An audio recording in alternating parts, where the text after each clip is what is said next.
Hi guys, welcome back to the YouTube channel. It's been a while since I filmed anything, and I feel like I say that every single time, but I think now I'm just like, it's whatever. I think my issue recently with filming and recording and putting stuff on YouTube, I have made it feel a lot more like a commodity rather than just like a hobby where I get to document things and I get to chat about whatever. And so it's okay, doesn't matter. What I've been doing really recently and what I wanted to make a video on was just getting myself back on track, like mentally. I've been putting a lot more effort into doing that, and so I kind of wanted to talk about that and then talk about what I've been doing, how I've done it, and kind of the result of that and how that's been making me feel. I came to like a very big realization that my brain was just not quite at the place that it used to be, like compared to maybe a few months ago, and that's not that long of a time for me to feel like my brain has changed so drastically. I feel like I just am very off my momentum in like the hobbies that I enjoy, the things that I like to do and all that jazz, and I could really chalk it up to it just being summer and a lack of productivity, but it's also partially a me problem. Mostly it's a me problem that I've been very hands off in just staying consistent with the things that make me feel like myself. And so I came to that realization, and the result of that realization was the fact that I needed to get off social media. I don't think I can really balance social media and the things that I enjoy at the same time, or at the very least not right now. I think eventually like I want to be on social media, like I'd say like maybe TikTok, partially for like content creation, because I think the algorithm on TikTok is it cycles through a lot more, so that it allows a lot more individuals and a lot more people that I feel like would suit the community to flock in. But also I kind of hated it because I felt like being on TikTok, and when I posted stuff on TikTok, I would just kind of be met with like not really the community that I wanted to foster. So maybe that I need to get, if I get back on there, I need to like do talking stuff, because I feel like that's how you really garner the community that you kind of want, or that I would want. But for now, I don't think I'm ready to be in that position of curating people and curating a community and doing social media in that way, just because it's so accessible to the short form part of content, and I think that's what will kill me if I get back on social media. So I think a big solution that I'm kind of turning to is pulling away and retreating back into myself. I feel like I am my most creative and my most rejuvenated and my best when I'm in solitude, and I feel like recently, because it's summer, I'm indulging in a lot more time with other people, but I don't really have it in me yet to really balance that so well. And so I've been very chatty, I've been very all over the place, I've not really been keeping up with myself, and instead I'm kind of sacrificing aspects of myself and what I personally love doing to be around other people. And that's not like, I'm not trying to like perpetuate some like therapy speak where it's like, oh, because I've been seeing this a lot on Twitter. I'll get on that later. I think Twitter is the only social media I'm on right now. But what where was I? I'm not trying to perpetuate that therapy speak where it's like, oh, if this is draining you, you gotta go. Because a lot of the times you are going to be inconvenienced, and you are going to be drained, and you are going to be tired, you're going to be exhausted. But there are a lot of things that's worth all that effort for, and I don't think you should give up that agency and that enjoyment and the fulfillment of, like, let's say spending time with other people or creating or whatever else, just so that you feel more comforted. Because I feel like allowing yourself to stay in a situation, in a place of comfort 24/7 will just make you stuck. It will just make you absolutely stuck. And so that's not what I'm saying, but I am saying I did need to take a step away so that I could then clarify more personal boundaries with myself, so I wouldn't fall back into that situation. I hope that makes sense. Yes, my solution was to get off social media. I think the only thing I'm on right now is Twitter, because a lot of Twitter a slop. It's very not like enjoyable, it's not scrollable, it's really not fun. And I think the only reason why I'm on Twitter is just because a multitude of my very lovely and very amazing friends are on there, and I don't want to like completely lose contact with them, and I don't want to completely be out of the loop when it comes to them, because they're very fantastic people and I'm a terrible texter, and so that's my way to circumvent that. But I should get on texting people more. Regardless, yeah, I got off of TikTok officially. I felt like I was like on and off on it, but now I'm like very, very much off of that. I'm off of Instagram as well, and I deactivated the accounts that I had that existed. I had a main account on Instagram that I briefly like, I think, talked about before, and it was like a lot of pictures and a lot of memories and all of that jazz. But I'm just really not that kind of person anymore to kind of like posting like selfies and pictures of me. I don't think I do it on the occasion, but I wouldn't say that it's something I really cared for anymore. And also that account just contained like a bunch of people from high school that I found myself like not really necessarily wanting to keep up with. And I say that in the very like surface level sense of keeping up, because I don't think you can really truly keep up with someone through social media, because it's all just curated, it's all like a facade, it's all pretty fake, what you see from other people. But even then I was like, wow, I really don't care to see what this person has to show. So I just deactivated that account, and then I made a new one, and that was for a lot closer friends. But even then I just didn't really quite enjoy it either, nor did I really use it either. And so I was like, you know, goodbye to Instagram. And so social media, I'm just very much off of it, and I think it's been good for me because I'm like, I've completely like almost eliminated that scrolling, that doom scrolling aspect of my days that really, really would leave me in like a brain fog. And so that was the first big step that I had to take, and I'm very quite happy with the decision. I've been doing a lot more reading, and I've been just doing a lot more things that make me feel more grounded within myself, and I'll get on that now. Okay, what I've been doing at an attempt to just kind of get smart again, because the whole thing with social media and the scrollability is that it literally was just like rotting my brain, and so I just wasn't articulating things properly, or I wasn't able to get to my point, and it was just a lot of fog. Like my brain was just fogged up, and it wasn't really fun whatsoever to kind of feel myself slipping into that kind of like way my brain works or was working, coming from someone who is like very adamantly like been prideful of the fact that I'm try to be well read and I try to come off articulate and intelligent and all that jazz. And so I've been circumventing that effect by supplementing a whole bunch of different things. Like I've been reading more. I've been trying to also read long form articles. I've also been taking notes on what I read. I've been watching more long form content either on YouTube, or I've been watching more movies, or I think replacing the content that I was consuming with long form content was, I think, the very first thing that I needed to do, because at the end of the day my brain was still very much in that mindset of wanting so much dopamine and wanting to overfill my brain with the dopamine. So instead I replaced it with a lot more slower and a lot less rushed media, because I feel like that way your brain gets used to like the slowing down. Right now I just started a book, and when I say just started, I mean just started. Like I'm really not that far into it yet. I think I'm barely on like the introduction of the book. But this book is The Biology of Desire, and it's why addiction is not a disease.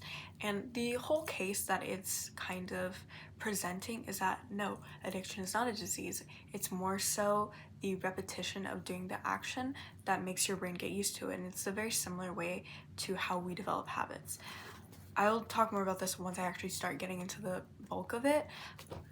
But either way, that's kind of what this is. What I'm doing is kind of creating different habits that kind of work. Oh, I turned it off. But that's kind of what I'm doing. I feel like I'm replacing a lot of the I'm supplementing all of the dopamine stuff with actual content that then will just kind of switch my brain into getting used to things not being so rushed and not being so fast. I think that's the first thing for me, to just kind of get rid of that brain rot, and then also trying to get smart again, which I'll get into. By the way, my microphone has a magnet, and so it doesn't it doesn't have a clip, it's just magneted. I don't even know. Okay, anyways, I wanted to talk about what I've been doing as an attempt to get smart again. One big thing that I've been doing recently that I've been implementing into my schedule is journalism, reading long form articles, that kind of thing. And I think it's really quite important to engage with that kind of stuff. I find that for me, the main way that I kind of engage in a lot more information is through social media, which I don't think is the best way to do it, or other ways that I do it is through books. But that's also a very long form way of engaging with information, and it's also not completely current depending on the book and when it's been published, when it was written, that kind of thing. That's why journalism is so important. I think it's always really significant to engage with the world around you and to kind of learn more about what's happening. And so there are all different kinds of articles to read for that might tickle your fancy on one day or another. I think all of the ones that I read kind of jumped from topic to topic, or to kind of simplified, I'd say, kind of genre or audience.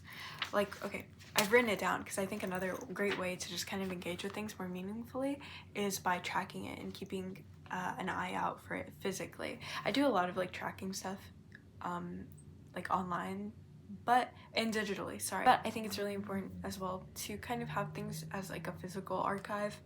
Anyways, articles that I've read recently, I read one that I really enjoyed, and I definitely want to engage with it more through reading other articles that kind of entail the topic that it presented.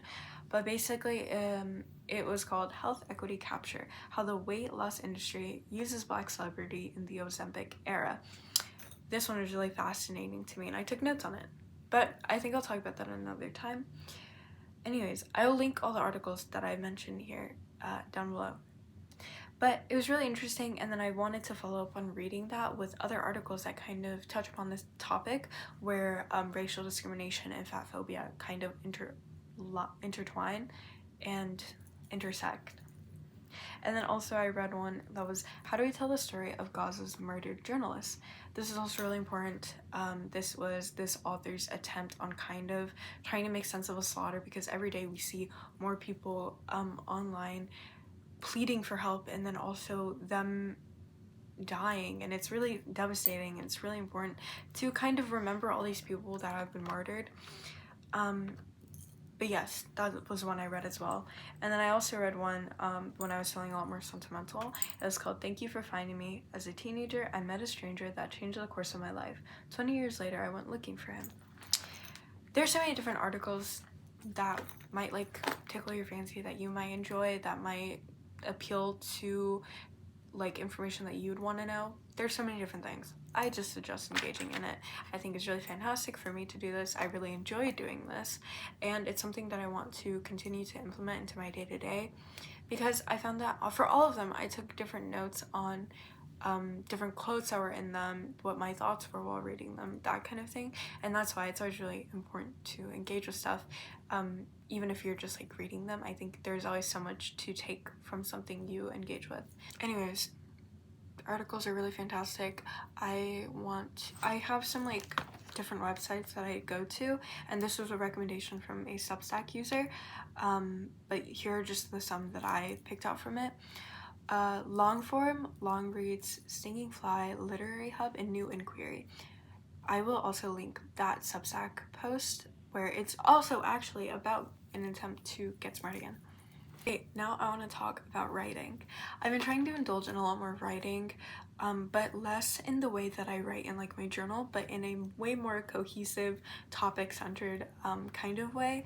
For example, whenever I have something in mind that I would be able to divulge upon verbally, I write down notes about it and what I wanted to talk about. And recently I switched over from using Google Docs to using Ellipsis for my writing stuff outside of school, because for school I use Word.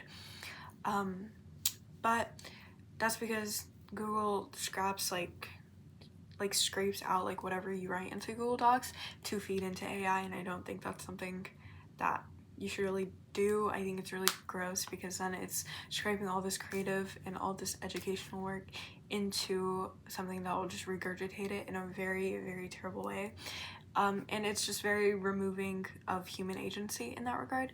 I switch over to ellipsis for that. I will also have a link or something, description, screen, whatever. But whenever I have thoughts, I kind of just type it out. One thing that I want to write about eventually is female friendship and how I find that so fulfilling, so lovely, that kind of thing. I also wanted to write about Love Island because I briefly talked about it with a friend, but I think Love Island genuinely freaks me out with the nature of how the show is set up, how it plays out, and what has happened to previous contestants before. I wrote this one I published on Substack. I wrote about how I was reading Lolita by Vladimir Nabokov and how I hated reading that book. I just finished it yesterday and I hated it so much. I'll talk about it in like a book video or something. But yeah, I wrote about that book and how much I was hating reading it, and also about the nature of the readers, because okay, I indulged in Goodreads because I was like, wow, this book was frustrating me really badly and I want to like read other people's opinions about it, but I need a break from like genuinely actually reading it because it was so grueling. And I saw a lot of entitlement, I guess. Well, it was very old as well. Like, keep in mind, like, a lot of these reviews are years old because this book has been around for years. Lots of people have read it. It's very popular, very culturally relevant. But basically, I saw a lot of entitlement where people were like, if you think this book is gross, you just don't get it. And it's like, okay, but the book is kind of gross. No, like, the topic of the book is pretty gross. And then I wrote a whole thing about that, and I wrote about my experience reading the book, that kind of thing. So that was really quite fun to kind of indulge in like my opinions, because I was really like headstrong about this. Like, I was like thinking about it. I was like, oh my gosh, why are we acting so superior just because like we can read a book like this when the book topic is actually really gross, even if there's like some intention behind it, I guess. Anyways, but I would say it's really fun to just indulge in like different ideas and different opinions that you have and writing it out physically. I personally have been enjoying doing that and then just throwing it out into the void, which is Substack, to be fair, because I'm not like really on that app like that or on that website like that to kind of cultivate people. But it's just fun. It's just cool to have that like digital archive as well as like all your opinions and all your thoughts. And I think it's really important to balance all the consuming that I do with creation, and my way of doing that is by engaging with stuff and then writing stuff about what I engaged in, because I think it's a really good way to just kind of create balance in that sense, because I think if all you're doing is consuming, you kind of still feel like very stagnant. That's how I personally got anyways. And so onto more creation stuff. I actually want to know, yeah, if you've seen my like journaling videos, you know that like all of my like little notebooks serve a purpose. This one is more so goals related and like habitual stuff.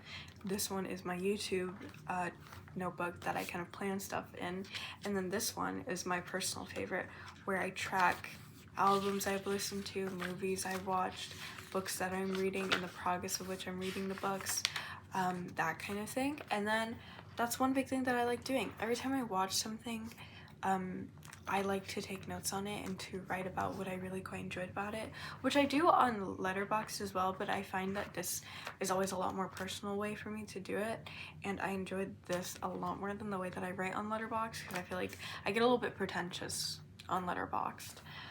But it's just a good way to just keep track of things happening, and I like having the physical thing of it as well, on my opinion on stuff when I watched it, how I liked it, that kind of thing. It's just really nice having it all condensed in like one spot just for me. And then I also want to note how I do some of the book tracking stuff, which I do it like this. I just do the book title, pages, and then I just do percentages and the day that I got to that percentage and that page. It's all quite simple, really. Maybe I'll talk about it another time. But another thing, that's another way that I like to engage with my stuff. and do it through some form of creation. Even though I'm just like kind of consuming it, I like to leave with a formed opinion on what I have consumed. So if you saw that, I did just watch Shawshank Redemption. It was really cool and I really enjoyed it. And so yeah. Okay, on to more creation stuff. Recently I've been doing a lot more art. I've been very off my game for a while, but it's really quite fun to indulge. And let me show you guys actually. This is a little bit updated, sort of. I have a postcard in here and a picture of my friend. That's kind of besides the point. But recently I finished my journal, and so I have a new one. And yeah, and I'm already like playing really nicely into it. I have a bunch of already visual stuff here, and you can tell by the bulk of the beginning of this, but it's really quite fun. That's besides the point. I jam in a lot of stuff into these journals just because I can and just because I created it so that I could jam so much into it. But here, I have a sketchbook. And I haven't done anything too crazy, but I've been enjoying just like drawing and playing into art again. I also did draw Superman. It's not that good, but oh my god, it looks bad in like reverse and mirrored. But anyways, that kind of thing has also been quite fun. And I recently had gotten a Wacom tablet, and so I've also been indulging in drawing digitally, which is my typical form of drawing, but I like having a physical way to do it as well when I'm out and about, which is why I carry this guy with me everywhere. And that last like notebook there, I'm planning on doing a lot more note-taking stuff for that. I've merely just been doing it online because I kind of like being able to structure stuff online and through like that word typing document, but I would like to do that in a notebook eventually. I just kind of have to figure it out because I'm a little bit of a perfectionist when it comes to that kind of thing. But either way, I have it in there. It will be utilized soon. Okay, now I want to talk about books because that's why I really primarily wanted to get off social media, so I would indulge in books and actually be able to do that without feeling like my brain's mush. Recently yesterday I literally finished reading Lolita by Vladimir Nabokov. I started this on the 5th of this month and I finished it on the 20th. It took me a while, but then also I would have to admit, I did just get off social media like maybe a week ago. And so that's when I started like taking this book and like really pushing myself into reading more. All I have to say about this book is I'm so conflicted. I'm really upset. I hated this book, but I do get it. So that's why I rated it 3.5 out of 5 stars, purely because while I think the prose and the writing is so beautiful, I think to an extent I was just like, I was too much in the head of the guy, Humbert. I was too much in his perspective to look past the flowery language, or to look at the flowery language as just language. I was looking at it as just gross. He's just saying this to say this and to seem better. I think at some point I just got very, very fed up with reading this book. I do think there's a lot of intention behind it. I do think it does have a lesson to some extent. I wouldn't say it's a moral lesson. It's just like, it's telling a story, and there's a reason to tell the story, and it's just very an annoying read. It's just very annoying, but it has been very misinterpreted. I have a lot of thoughts on this book, but that's not something I will get into now. But the moral of why I'm talking about it is because I finally freaking finished reading a book. I've been very terrible with reading once summer has started, and so I'm very glad that I'm getting back into reading, and so I'm trying to force myself into reading more without falling into a slump, which I could find myself doing. And so when I was reading this, I was very upset, and I think around like the 80% mark I needed a break, and so I finished this book that I started back in, I think, April. That's a long time, but this is a part of the book series that I read when I was a kid, and so I was like, I know that I can read this. This is gonna be super digestible and just very silly and mindlessly joyful. And so I really wanted to just kind of read something that was a lot more gentle to my brain and a lot more kind to my brain, because Lolita like literally just felt like I was like drowning, and it wasn't quite fun.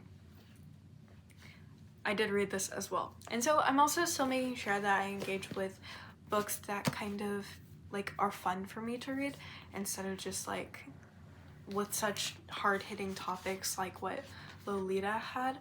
in terms of a very gross man, and I don't think I can talk about that on YouTube, so I don't think I will talk about this book super in depth at any point, but I did write more in depth about it on Substack if you care about that. Anyways, but yeah, look, 2 books finished in for the first time in a while, and so I was very grateful for this. I'm trying to balance books right now so that I'm not reading things that kind of make me already want to quit on reading and fall back into a slump again. And so because I'm enjoying the show and because I'm watching the show, The Summer I Turned Pretty, I'm currently reading the book series. This is the first book of the 3, and I think I started it last month and I got 40 pages in, and then today I was like, I want to read it, and I got to page 163.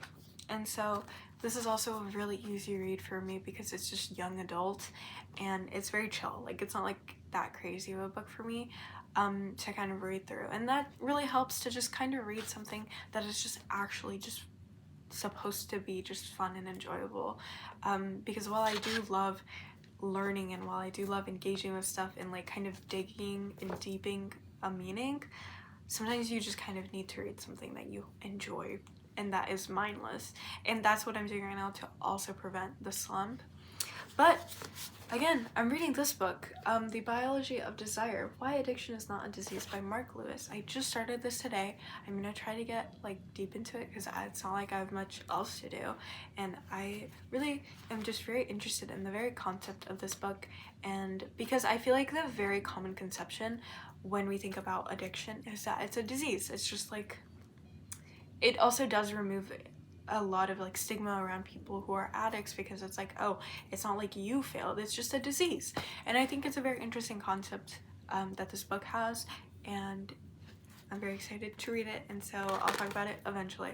But I am so back in terms of just reading and engaging with things more creatively and just creating, and so this has been my attempt at getting smart. I'm doing things that I find really engaging for my brain, things that I enjoy, and things that eliminate a lot of the speed of life and how everything just feels very fast-paced and how things are just very grueling in that way, because I think when we move about things so fast and so rushed, you kind of just really forget a lot of the sentimentality and the greatness that comes with living day to day. And so feeling a lot of gratitude, feeling super great, and yeah, I think that's it for this video. I wanted to summarize how I've been feeling once I've been doing all these things more. I think short answer, I feel really great, to be honest, because then I feel I'm kind of really falling back into myself and who I am as a person. I find that I've been indulging in games. I find that I've been watching long form content without looking away. I find that sometimes when I'm eating, I read, and I direct over to reading rather than scrolling, and it's a really good feeling to be like that and to kind of shift my brain from things that are just so overwhelming into things that I enjoy. And a part of it is kind of a performance, and it feels kind of performative because yeah, I like the feeling of being that person who whips out a book in public and who journals in public or whatever else. I think it's a really fascinating thing. I like being intelligent, I like being well read, I like that those are aspects of myself that people associate me with as well. And so I think overall I feel quite good about just kind of being myself again and feeling like myself again. And so yeah, thank you guys so much for watching this video. I really appreciate it. I think mentionable stuff or honorable mentions, I've been doing more Minesweeper and Sudoku, which is always fun, brain puzzles. Anyways, that's it for this video. I really appreciate you guys. Thank you guys so much for watching. I really appreciate it. I feel I've been very off my game recently, and I really appreciate having a community that is very forgiving and is very chill with the fact that I need the break and I need to retreat sometimes before I can put out content again, because I like putting out content that I enjoy, and I like being able to take my time with putting out the content that I like putting out. And that's it. Thank you guys so much.